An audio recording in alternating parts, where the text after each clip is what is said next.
Hello, everyone. My name is Manuel Manny Macias, and I am a doctoral student with the Department of Dance at UCR. Today, we are going to be space explorers. No, we're not going to go on a rocket ship and blast off into the sky. We're going to explore and play with space around us, as a dancer would. Have you ever tried choreographing a dance and realized that it's pretty hard to come up with new ideas? Or have you ever seen a weird dance piece and didn't know how to describe it? Kind of like Squidward's interpretive dancing from SpongeBob SquarePants, if you're familiar. Well, after we explore space, both of these things might become a bit easier. So I just have a few things before we begin. For this lesson, you will need a piece of paper, and it doesn't need to be fancy. Any paper will do. The first side will be for notes, and the second side will be for the activity portion that is attached to this lesson. There's also a worksheet that accompanies the activity, and you can possibly, if you print it out, take notes on that. So just be aware of that. If you print out the activity, if it's not double-sided, you can probably take notes on that. You will need comfortable attire that you can move in. So think of PE clothes, stuff that's non-restrictive, right? However, we won't be moving too much until the activity portion, which is a separate video. You will also need a device that has audio capabilities, right? You should be able to hear sound. The device hopefully can also access internet and video, right? Because there's a video attached to this lesson.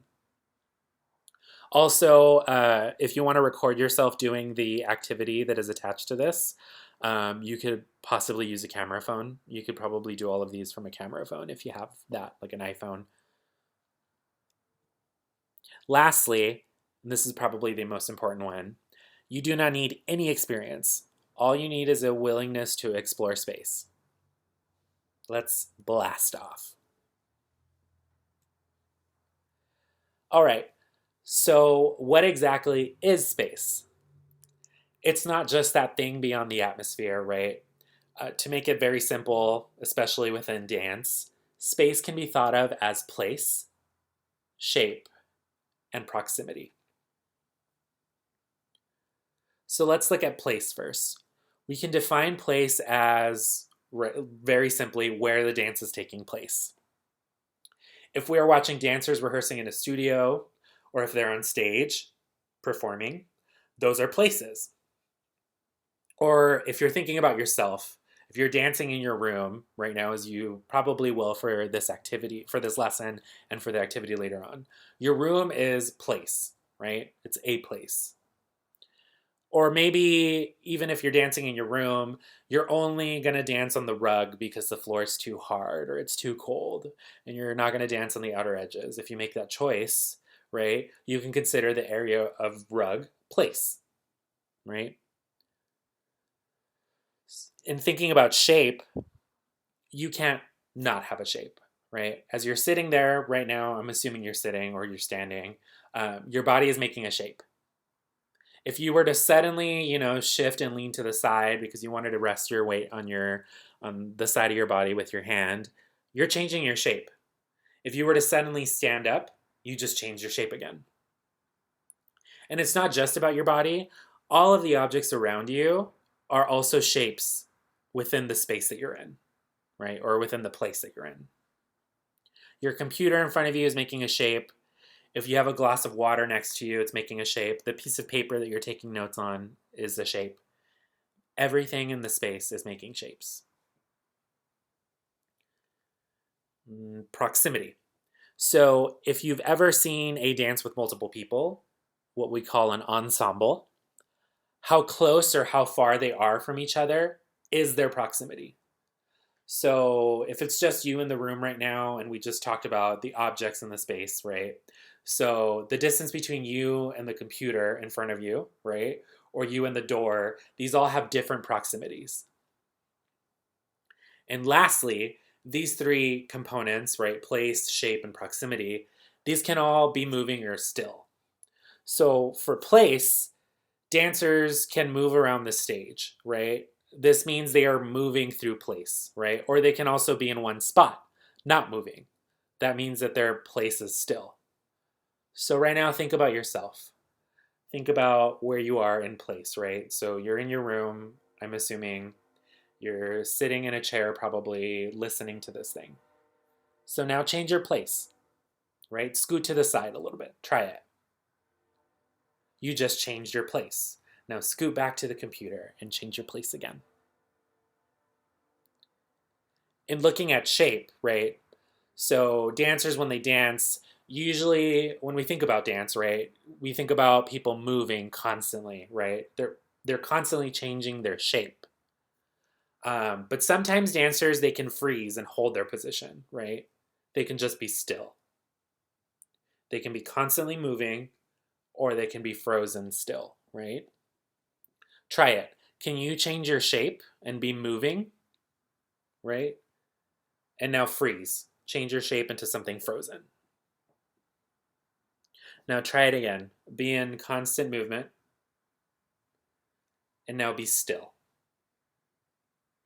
And this can be in a process, right? So you can think about, as you're sitting there right now try moving into the smallest shape that you can make with your body. If you're sitting, right, or if you're standing, what's the smallest shape you can make? Maybe you curl up into a little ball, or you bring your feet up to your chest and make the smallest thing.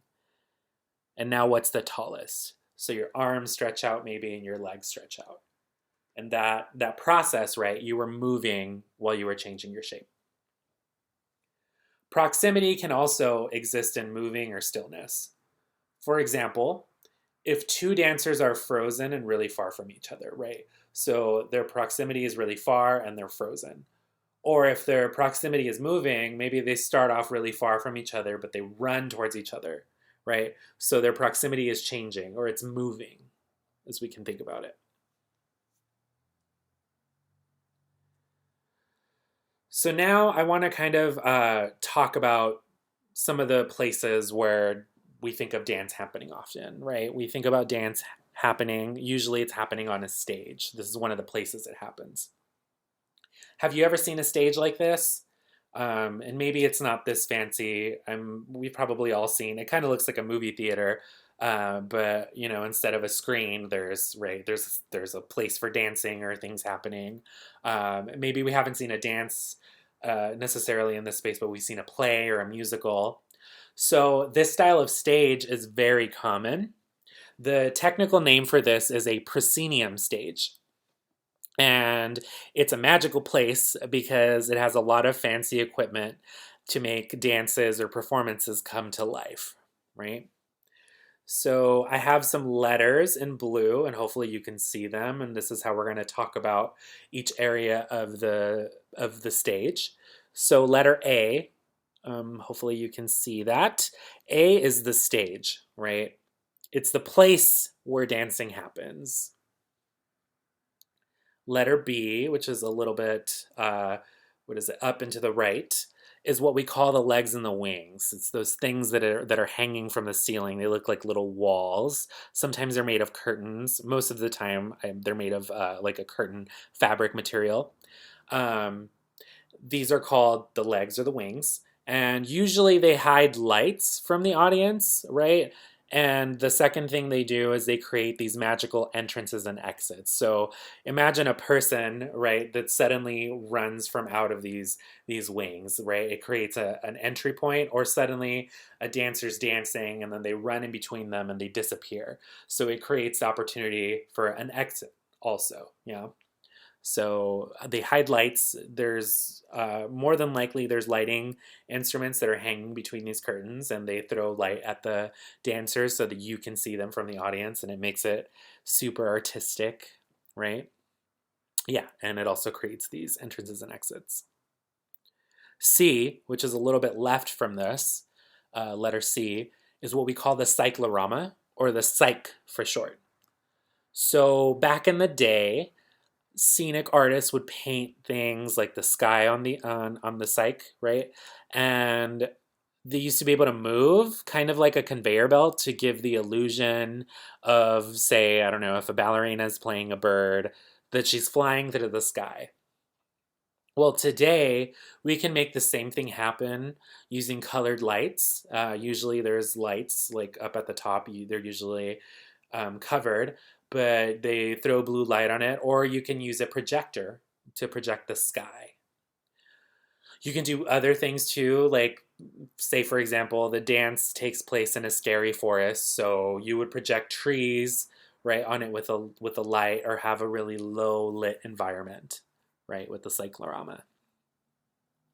So if you move up from C a little bit, letter D, this top part looks like the ceiling, but there's actually curtains here if you look really closely. And this is to hide more lights.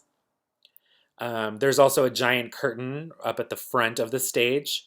It's called the main curtain, or the main for short, and this comes in at the beginning or end of a dance show.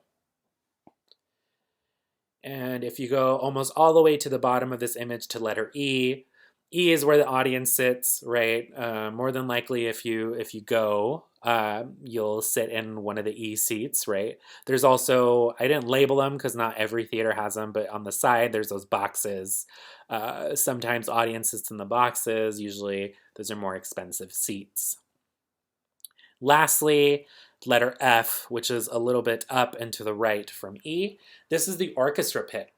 And it's an area below the audience and the stage, and kind of in between both, actually, but it's below. It drops down a level. But it's usually where a live orchestra plays music for the performance. It's not that common anymore unless you go to like a really fancy style kind of proscenium stage. Um, but it's not that common anymore. But you'll still see it. Like if you went to go see a traditional classical ballet, for example, it might the theater space that you go to might have an orchestra pit with a live orchestra. Yeah, but usually things are pre-recorded nowadays.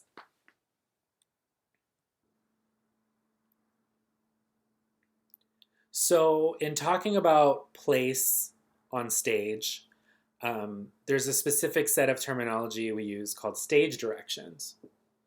Have you ever heard the term take center stage? Well, it means for the performer to go to the middle of the stage, as seen on this image, right?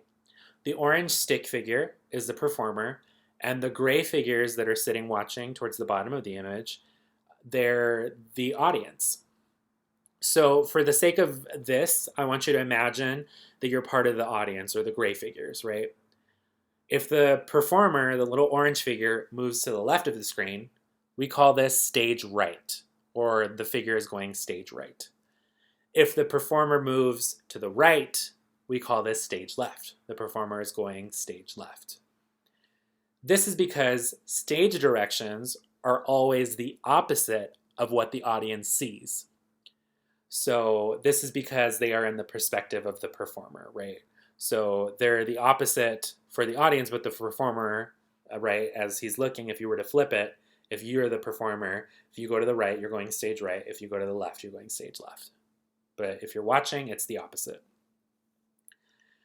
And it's we have special terminology for up and down, or going away from the audience and close to the audience. So if the performer moves toward the audience, that's called going downstage, right? So if you're the gray figure and the orange figure is moving towards you, that's called the performer is moving downstage. If the performer moves away from the audience, this is called upstage. And this is interesting. This is actually because back in the old days, before electricity and the fancy stage technology of today, in order to be lit, which I believe used to be by gas, right, and fire, the stage had to be at an incline. So the back of the stage, which is the farthest away from the audience, was higher, and the part closest to the audience is lower. So can you imagine dancing on this incline, especially back in the day, right? So if we were watching dance, especially on a stage like this, it would more than likely be ballet, right? And usually ballerinas go up onto their point shoes, right? So imagine them dancing upwards and downwards on an incline. Must have been really hard, but super interesting. So even though now our stages are flat, we still keep that terminology.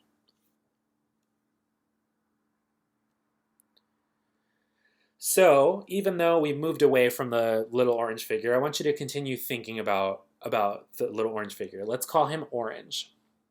So, how might Orange move and create designs through space to create a dance that means something to the audience? Maybe Orange dances through space using a pathway, right? Orange can take a curved pathway that is very round, or angular pathway, right? Orange could use an angular pathway that has very sharp edges. Or maybe they can be complex and random mixes of these angular and round pathways. Maybe Orange can play with facing of the movement through space, right? So as Orange is moving through space, Orange can play with spacing. For example, Orange can do something that's facing forward, which is downstage, which is towards the audience. You always see Orange's face. Or Orange can face the wings or legs, right? And only show their side to the audience. Or maybe Orange can face away from the audience, right? And just face the back, and you just see Orange's back as they do something through space or go through a specific pathway. Or maybe it's a mix of these three, right? So they're playing with facing. Orange can also play with level. Orange can be in the lowest level of space. Maybe the entire dance is made up of a low crawl. So we just see Orange, right, in a very low to the ground crawl. The dance could be mid-level, which is where Orange is not quite fully standing, but not quite all the way crouched down. Somewhere kind of in between, right? Or maybe the dance could be at a very high level. Orange is standing on their tippy toes and reaching up really high. Or maybe they're jumping, right? The highest they can get. And again, as I said, if there were entrances and exits, Orange can play with that, right? Where they disappear and reappear. And maybe if you have a camera, right? If you have a phone camera, you can play with entrances and exits without the use of these wings or legs, just by walking out of frame, right? What if Orange suddenly walked off screen of their phone? It's almost like exiting the stage. Or if you were to start recording and you're off screen and suddenly you come on, it's the same kind of concept of entering and exiting the stage. I do want to emphasize that even though we just spent time talking about the stage and stage directions, that you do not need a studio or a theater to perform. There is an entire genre of dance performance where place can be just about anywhere, and we call that site-specific dance. And again, they can happen anywhere. Site-specific can be at a park, a garden, in a forest, at the beach, at the boardwalk, in your backyard even. And have you ever seen a performer in one of these spaces? Like I'm thinking about, I don't know, like a boardwalk performer, or if you've ever been in New York, they're pretty famous for their subway performances, and sometimes there's dancers, right? So that's site specific, right? It's not happening in a dance studio or a theater or any of those traditional spaces. It's happening in other places. And the cool thing about site specific is that sometimes it allows you to generate different kinds of movement that you wouldn't normally be able to on the stage, for example. This dancer in this picture, right, she's in some sort of outdoor space. I'm thinking it's a park, and you can't see it right now, but usually at the park, right, there's park benches. So what if there is a park bench near her that she could now use as a prop, right? And what if during parts of her dance she sits down on the bench, or she even gets up on it and she's in point, right? And she starts dancing on point on the bench if it's sturdy, right? The possibilities become endless. And not just for the performer, but the possibilities for audience becomes endless, right? In site-specific dance, sometimes there might even be a passerby, right? And now the passerby that's just at the park walking their dog becomes an audience member. Or I don't know, there's kids in a playground playing nearby. Suddenly all these people that are around her can have the potential to become audience members, and they're just going about their day, and they can stop for a second and watch and then just continue on with their day, or they can just watch the whole time. I also want to note that often site-specific dances are filmed and edited, right? Because, I don't know, not everybody can maybe be at the park during this time. So a lot of times site-specific dances become filmed, right? And lastly, and most importantly, especially right now, site-specific dances make it easier to socially distance because, again, you're not inside a theater. So this allows audience members to be over 6 feet apart and even performers, right, in the open air. So it makes it a lot easier to socially distance. Some of you might opt to do this activity portion later on outside in your backyard if you have access. And if weather's good, just remember safety first, right? Don't bump into anything. Make sure that the ground is even, that there's no holes. Safety first. Now, we are going to look at space in action using everything you've just learned. In a moment, in the next slide, to be exact, I am going to provide you with a link on Vimeo to watch a video. And after you're finished watching, you're going to take some notes on your sheet of paper, specifically answering the next two questions. So the first question is, how is shape, place, and proximity being used? And remembering that these three modes, shape, place, and proximity, can exist as still and moving, right? So you're going to be looking at how is it being used? Like very literally, how is it being used? How is the choreographer using shape, place, and proximity? The second question is, what did you notice about the use of space? And did any of it make you feel a certain way? This one is more subjective is the word. It can be your opinion. It is not factual. There's no right or wrong in this. And it's a little bit more complicated, but I'm going to give you an example. So in the picture on the left, there's these dancers in the high space with their hand in the air, right? And kind of towards the back of the image. And you could probably, their shape and their proximity to each other makes them seem hopeful and united. And there's these dancers at the front, right?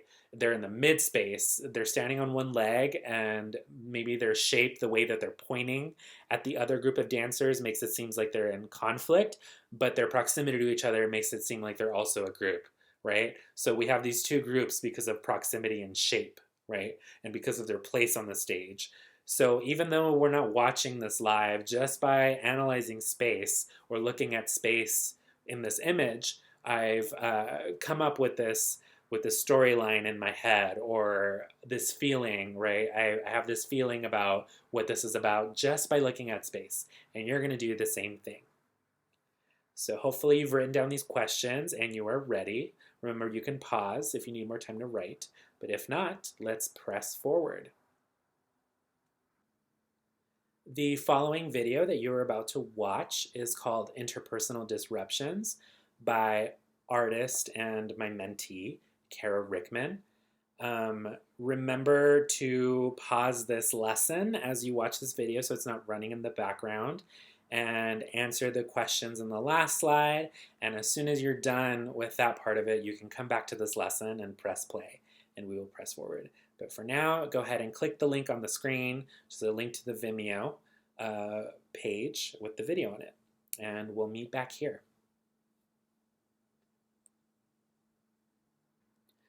This is a second reminder, because you had to step away, that if you did not answer the questions, go ahead and do so now. There's these two questions that were 2 slides ago.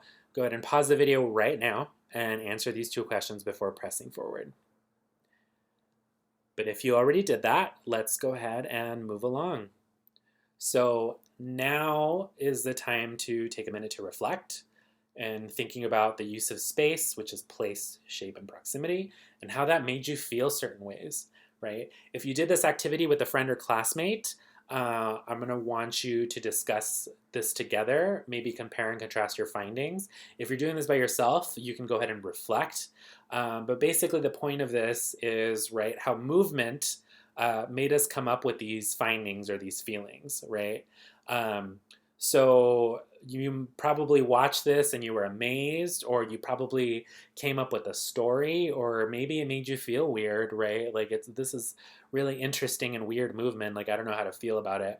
Well, I just want you, after you share and reflect, think about that. Isn't it amazing that movement made you feel this way, right? There was no spoken lines in this work. It was all movement and proximity, right? Shape and place made you come up with these findings. So go ahead and take a moment and discuss. And once you are done, hit play so we can press on to the last two slides. Now you are ready to proceed to the Four Winds activity video. Before you begin, there are some things you need to prepare.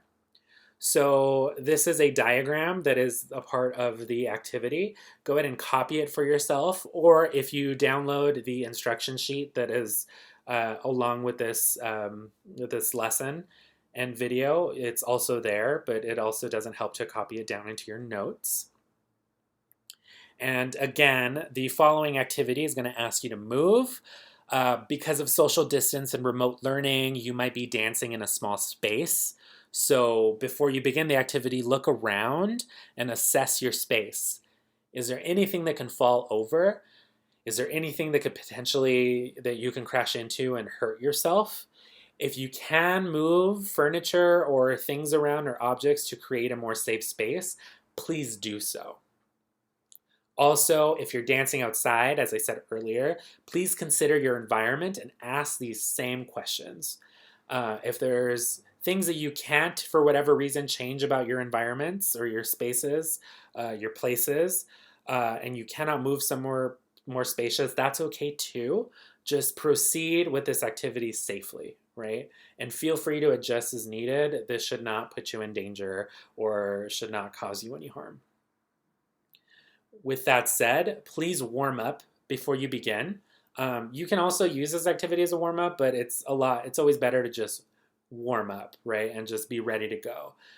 You can warm up by doing about 30 seconds of running in place, or maybe some jumping jacks, doing some lunges, any kind of activity that's constant motion, right? Is going to have you warm up. So just think about that. Yeah, and for the best experience, warm up before you begin. And lastly, please listen to your body. This activity should not push you to your limits. You should not be super tired and on the floor after doing this. And with that, nothing should ever hurt, right? So feel free to adjust the movement as needed and do what you need to do to get the best out of this activity. Please proceed to the activity video. Please note that there is a companion instruction guide that you can download and even print out that you can use to go along with the activity. And if there is nothing else, thank you so much for being a space explorer and playing with space with me. Again, my name is Manny Manuel Macias, and I am with the UC Riverside Department of Dance. And I will see you at the activity video. Thank you so much. Bye.